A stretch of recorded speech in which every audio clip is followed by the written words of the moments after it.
Export करते हो, meet नहीं एक्सपोर्ट करते हो, और तमाम चीजें एक्सपोर्ट करते हो। नहीं, मैं ये इसमें कह तो रहा हूं नमकीन, बिस्किट, कि चाय, दूध, कपड़ा, इसमें तो सब कुछ है। इसमें मीट की बात नहीं है। इसमें तो मसाले आ गए, नमकीन आ गई, बिस्किट आ गई, जिसपे अभी जो सर्टिफिकेशन की बात हो रही है। रोहित जवाब दे रहे हैं, फिर मैं आपकी बात को आगे दोबारा सुनूंगा। सर्वेश भी कुछ कहना चाह रहे हैं, लेकिन रोहित पलटवार करें। रोहित जी। देखिए, है क्या, जैसा ये कह रहे हैं कि हम मांगने नहीं गए थे, सर्टिफिकेट क्यों दिया जा रहा है। तो जब कुछ दिया नहीं जा रहा है तो इस डिबेट का कोई मतलब ही नहीं, आपको कोई ऐतराज नहीं, तो सरकार सही काम कर रही है। फिर समस्या क्या है आपको?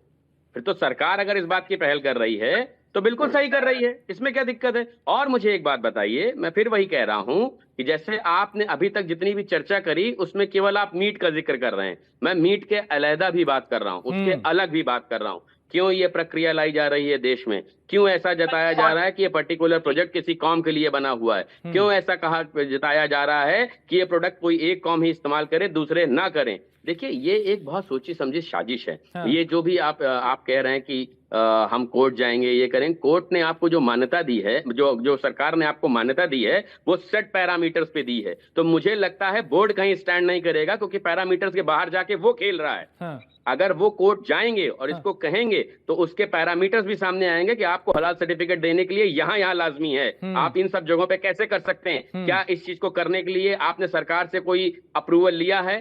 सरकार को कोई नोटिफिकेशन दिया है कि नहीं हम मांस के अलावा भी बाहर की चीजों को लिखने जा रहे हैं हलाल? तो वो नहीं स्टैंड कर पाएंगे। ठीक है, ठीक है। बोर्ड का मतलब हुआ, सुन लीजिए मेरी बात, बोर्ड का मतलब हुआ सरकार। बोर्ड ही सरकार है। जैसे अरे केवल यहाँ बोर्ड की बात नहीं हो रही है, कई कंपनियां ऐसी आगे आई हैं। थोड़ा सा तो गौर करिए। कई ऐसी कंपनियां सामने आई हैं जो कि इन सर्टिफिकेशन का काम करना शुरू कर दिया। उन्होंने ठेका लेना शुरू कर दिया एजेंसी ने कि लाइए हम आपको एजेंसी से जो है मुझे आप उस एजेंसी की फीस दीजिए, कंसल्टेंसी, हम आपको हलाल दिला के लाएंगे। आप इस बात को क्यों नहीं समझ रहे? केवल बोर्ड क्यों चिल्ला रहे हैं? ये जो कार्रवाई हुई है उन बिचौलिया एजेंसी पे हुई है, जो कि लोगों को ये कह रहे हैं अपने प्रोडक्ट का हमें आप जो है ऑथराइज करिए, ठेका दीजिए हिंदी के सही मायने में, और हम आपको इसका हलाल सर्टिफिकेट दिला के लाएंगे। और एक बात और महोदय समझ लीजिए कि जब उन बोर्ड को भी जब ये कहा गया था कि आप हलाल का सर्टिफिकेशन करेंगे तो इन पैरामीटर्स को फॉलो करेंगे, और जहां तक मेरा संज्ञान है, किसी भी चीज को ऐड ऑन करने के लिए सरकार से कोई भी ना चीज मांगी गई है, ना उनको कोई भी इंटीमेशन दिया गया है। हाँ। और ये जो बिचौलिया एजेंसीज हैं, ये उनका खेल है कि इस तरह का धार्मिक उन्माद फैलाने का काम कर रहे हैं। और अगर आपको दिक्कत नहीं तो डिबेट का कोई मतलब ही नहीं। सरकार को अपना काम करने दीजिए, अपने घर जाइए, सरकार अपना काम कर रही है। जल्दी फिर से, डिबेट दो में क्यों मेहमान है, बैठे मुझे हैं? उनके पास भी जाना है। तारिक खान।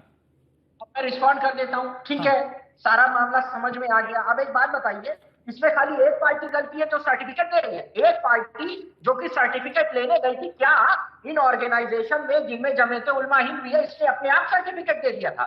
वो उनके पास सर्टिफिकेट लेने गए थे, इसका मतलब दोषी वो भी है। वो क्यों लेने गए थे सर्टिफिकेट इस टाइप का? उनको, और अगर उन्होंने उनको घूस दी तो ये भी दोषी है, घूस देने वाला भी दोषी और लेने वाला भी दोषी। खाली देने वाले इसको घूस नहीं, इसको कंसल्टेंसी कहा जाता है। थोड़ा सा अपने जो ज्ञान का वर्धन कर लीजिए। इसको एक तरह से कंसल्टेंसी कह करके वो लेते हैं, इसको घूस कह के नहीं लिया जाता है महोदय। इसको कहा जाता है कंसल्टेंसी ले रहे हैं, जो कि एक तरह का, मुझे ऐसा लगता है कि यदि देखिए, अब जैसे मान लिए कि एक सरकार कंपनियों का रजिस्ट्रेशन करती है, यदि बीच में ऐसी कंपनियां कूद जाएंगी जो कहेंगी आप हमें ठेका दे दीजिए और हम आपके सारी चीजें पूरा करके देंगे, तो फिर ये भी गैर कानूनी ही होगा। और ये गैर कानूनी है, इस पर कार्रवाई होनी चाहिए। सही कार्रवाई हो रही है, किसी भी गलत चीज को बढ़ावा